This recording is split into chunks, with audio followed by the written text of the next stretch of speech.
మనం మాట్లాడేది ఎంత ఎంతసేపు అని కాకపోయినా సబ్జెక్టు కంటెంట్ ఎంత ఉన్నది మనం చూడాలి. మరి మేడం గారు ఆ విషయంలో మనందరికీ ముందుండి ఈ సేవకర్తలు ముందు తీసుకెళ్తారని కోరుకుంటూ ఈ సమావేశాన్ని మరి ముగించే ముందు ఇప్పుడు వచ్చి ప్రతి ఒక్కరు కూడా ఇక్కడ అల్పాహారం ఏర్పాటు చేయడం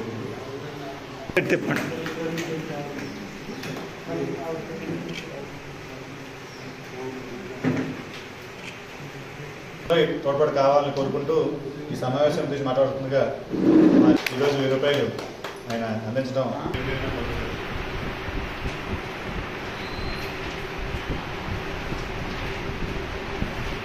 రోజు ఏదైనా అనుకుని వారంలో రోజున ఒక ప్రాంతాన్ని మనం ఎన్నుకుని ఆ ప్రాంతంలో అంటే ఒక రోడ్డు కానీ ఒక వీధి కానీ లేకపోతే ఒక ఊరు కానీ ఎన్నుకుని ఆ ఏరియాలో మొక్కలను మనం నాటి చుట్టుపక్కల ఉన్న వాళ్ళకి మానవత సభ్యులు కానీ లేకపోతే పర్యావరణం ఇష్టం ఉన్న వాళ్ళకి కానీ బాధ్యతని వాటిని పెంచే బాధ్యతను మనం అప్పగిస్తే కనుక మొక్కలు పెంచే అవకాశం ఉంటుంది. అంటే ఇంతకుముందు ఏంటంటే ప్రతి ఒక్కరు మొక్క నాటండి అనే నినాదంతో మనం పనిచేసేవాళ్ళం. కానీ మొక్క నాటడం వల్ల ఉపయోగం లేదు, మొక్కని పెంచితేనే పర్యావరణాన్ని మనం ఎంతమంది కాపాడగలం. కాబట్టి ఈ పర్యావరణ పరిరక్షణలో భాగంగా ప్రతి ఒక్కరు మొక్క పెంచే బాధ్యత తీసుకునే క్రమంలో మా ముందుగా కొన్ని ప్రాంతాలను ఎన్నుకుని అక్కడ మొక్కలు నాటి అక్కడ పెంచే బాధ్యత చుట్టుపక్కల ఇస్తే అది పెరగడం వల్ల పర్యావరణానికి ఎంతమంది మేలు జరిగే అవకాశం ఉందని ఈ సందర్భంగా అలా చర్యలు తీసుకోవడానికి ముందుకు వెళ్తాకి.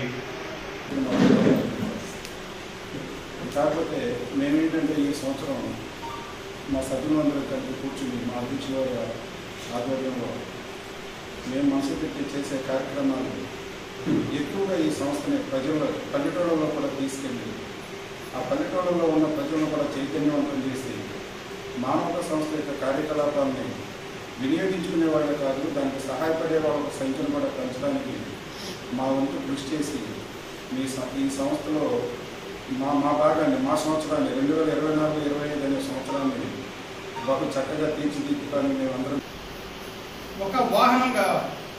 ఆ వాహనమే మన మానవతా స్వచ్ఛంద సేవా సంస్థ. ఈ సంస్థ ద్వారా మనం అనుకుంటున్నాయి. ఇప్పుడు సార్ చెప్పినట్లు కొన్ని నా ఇన్నర్ ఫీలింగ్స్ ఉన్నాయండి. మనం ఏదో ఇక్కడ కూర్చొని ఫోన్ చేసి తెలిసిన వాళ్ళని ఇలా సభ్యత్వం తీసుకొని ఇట్లా అనే కన్నా కొంచెం తెలిసిన వాళ్ళ దగ్గరికి మనం ఒక గ్రూప్గా వెళ్ళి వాళ్ళని కన్సల్ట్ చేస్తే ప్రతి వాళ్ళు కూడా ఈ సభ్యత్వాన్ని తీసుకోవడానికి వాళ్ళు ముందుకు వస్తారు. అలాగే ముందు చెప్పినట్లు లక్షలు ఎంతో ఫండ్ ఇచ్చి చాలా సేవ చేసిన మహానుభావులు ఉన్నారు. వాళ్ళని చూపించడం కూడా చాలా కష్టంగా ఉంది. కొందరైతే తెర వెనుకే సహాయం చేసి కనిపించకుండా ఉంటున్నారు. అయితే వాళ్ళని కూడా ముందుకు తీసుకురావాలని చెప్పి సంస్థ ద్వారా మా నూతన వర్గ కమిటీ వాళ్ళ అందరూ నిర్ణయించుకున్నాము. పవర్ సార్ చెప్పినట్లు పర్యావరణ కాలుష్యాన్ని నిర్మూలించాలండి. అలాగే ఇక్కడ ఉన్న వాళ్ళందరూ కూడా ఎడ్యుకేటెడ్, మంచి అన్ని వర్గాల మీద అన్నిటి మీద మంచి అవగాహన ఉన్నవాళ్ళు కాబట్టి వాళ్ళ అనుభవాల్ని తీసుకుని మేము మంచిగా అభివృద్ధి చేస్తామని సంస్థని ఇంకా మంచి అవేర్నెస్తో తీసుకొచ్చి సంస్థలోని ప్రతి విషయాన్ని కూడా అందరికీ దాని యొక్క లాభాలు తెలియజేసి మనం సభ్యత్వం కూడా తీసుకుంటానికి సభ్యత్వం తీసుకుంటానికి వాళ్ళు మన చేసే పనులు కూడా ప్రతి గ్రామంలో తెలుస్తుంది. మనం కనీసం వారానికి ఒకసారైనా మన గ్రామంలో మన కార్యకర్తలందరూ వెళ్ళి ఈ మానవత్వం గురించి స్వీకరించి వాళ్ళకి మన సేవల గురించి వాళ్ళకి తెలియపరిస్తే చాలా మంచిదని నా అభిప్రాయం. సభ్యత్వాలు తెలుసుకోవాలి. అలాగే ఈ సంస్థ గురించి తెలియాలని వివిధ ప్రాంతాలకి మన మోహన్ గారు చెప్పినట్టు ఈ సంస్థ గురించి తెలియజేయాలి. ఆయన చెప్పినట్టు ఏదో ఒక ఆదివారం ఏదో 1-2 గ్రామాలు తిరిగి మానవ సంస్థ గురించి తెలియజేయాలి. అలాగే సభ్యత్వాలు సేకరించాలి.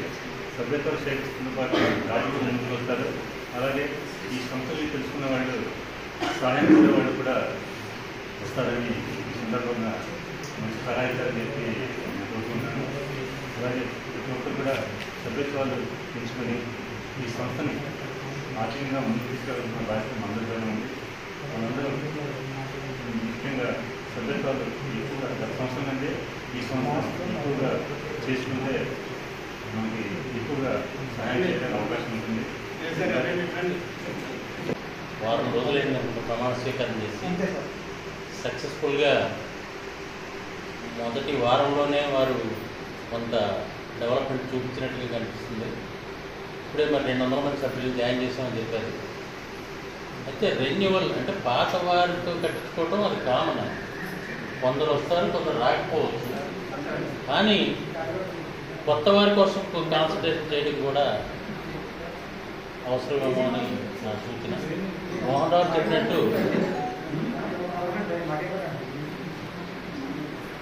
చెప్పినట్టు దీనికి ప్రచారం అంటే ప్రజల్లోకి వెళ్ళాలి. ప్రచారం అంటే ఏదో పబ్లిసిటీ కోసం కాదు. అసలు మానవత అనేది ఉంది. మానవత అంటే ఏమిటి అనేది ప్రజలకి తెలియాలి. అంటే మీటింగ్కి వెళ్ళడం మనం వింటారేదో మామూలుగా ఇట్లా మానవత అనే సంస్థ ఉంది, ఈ సంస్థ చేసే కార్యక్రమాలు ఇవి అని చెప్తే 100% మనం సక్సెస్ఫుల్గా ముందుకెళ్తున్నాము. లాస్ట్ ఇయర్ అన్నీ కూడా చాలా బాగా మంచి మంచి కార్యక్రమాలు చేసుకుంటూ ముందుకు వచ్చాం. ఇంకా మంచి కార్యక్రమాలు చేసుకుంటూ ఈ ఇయర్ ఇంకొంచెం బెటర్గా, ఇంకొంచెం బెటర్గా కాదు బాగా చేసుకుంటూ ఇంకొక 10 మందికి, ఇంకా 10 మందికి మంచి చేయాలని చెప్పేసి అని కోరుకుంటున్నాను. ఇప్పుడున్నటువంటి కార్యవర్గంలో ప్రతి ఒక్కరు కూడా డిఫరెంట్ ఉన్నటువంటి ఒత్తిడిచ్చా. ఒక లాయర్ గారు, ఒక మాస్టర్ గారు, ఒకరు సబ్ రిజిస్టర్ గారు, ఇంకొకరు వ్యాపారిచ్చారు. అదేవిధంగా అన్ని రకాలైనటువంటి ప్రొఫెషనల్గా అన్ని రకాలైనటువంటి ఉగాది పచ్చలాగా అందరూ కూడా సమ్మేళనంతో, మంచి సమ్మేళనంతో ఈ యొక్క ఆర్గనైజేషన్ నిర్మించడం జరిగింది. ఈ ఆర్గనైజేషన్ చాలా మంచి కార్యక్రమాలతో పెద్దబాబు గారి యొక్క సమక్షంలో లాయర్ గారు మూర్తి గారు, అదేవిధంగా లాయర్ గారు సత్యనారాయణ గారు, మాస్టర్ గారు రామాంజలి గారు, బోర్గన్ మోహన్ రావు గారు, మన విష్ణు గారు, లాయర్ పవన్ గారు, కృష్ణకుమార్ గారు, మన రాజు గారు, ఇక్కడ ప్రతి ఒక్కరు కూడా దీంట్లో మన రాజు గారు, కొండరాజు గారు తీసుకోవడానికి అంత ఇబ్బంది ఉండకపోవచ్చు. రెండోది ఏంటంటే ఇప్పుడు కూడా టైగర్ ప్రజలు ఏదైనా మంచి కార్యక్రమాలు చేయడానికి ప్రతిదానికి కూడా నేను చాలాసార్లు చూసాను. మన శ్యామమ్మ గారి గుడి యూనివర్సిటీ చేసినప్పుడు కానీ, లేకపోతే వెంకటేశ్వర గుడి యూనివర్సిటీ చేసినప్పుడు కానీ, అలాగే ఈ మధ్య కొత్తగా మనం రుద్రభూమి అని మన వెంకటరామరాజు గారు వీళ్ళందరూ పాపం చాలా కష్టపడి మన లాయర్ గారు అందరూ ప్రతి ఒక్కరు కూడా కమిటీ అయితే కనీసం 1 సంవత్సరం పాటు తిరుగుతూనే ఉన్నారు. వాళ్ళు కూడా తిరుగుతూనే ఉన్నారు. ఇంకా కొన్ని పూర్తి అవ్వలేదు. నేను ఇంతవరకు బయటకు వచ్చి ఎప్పుడు కూడా మాట్లాడడం జరిగింది. కానీ ఈ సంస్థ ద్వారా నాకు ఇలాంటి అవకాశం వస్తే నేను కూడా 10 మందితో మాట్లాడగలను అనే విశ్వాసం నాలో ఏర్పడుతుంది. ముఖ్యంగా మానవ సంస్థలు మీరందరూ చూపిస్తున్న హృదయంలో స్పందిస్తాం చూస్తున్న చాలా సంతోషంగా ఉంది. ఈ సంస్థ నన్ను ఎన్నుకున్నందుకు అధ్యక్షురాలుగా మనందరం సమష్టిగా కృషి చేసి ఎవరికి వాళ్ళే నా బాధ్యత అనుకుని స్ట్రాంగ్గా నిర్ణయం తీసుకుని మనం అందరం ఈ సంస్థ కృషికి ఎంతో కృషి చేద్దామని నేను కోరుకున్నాను. మీ అందరికీ ధన్యవాదాలు.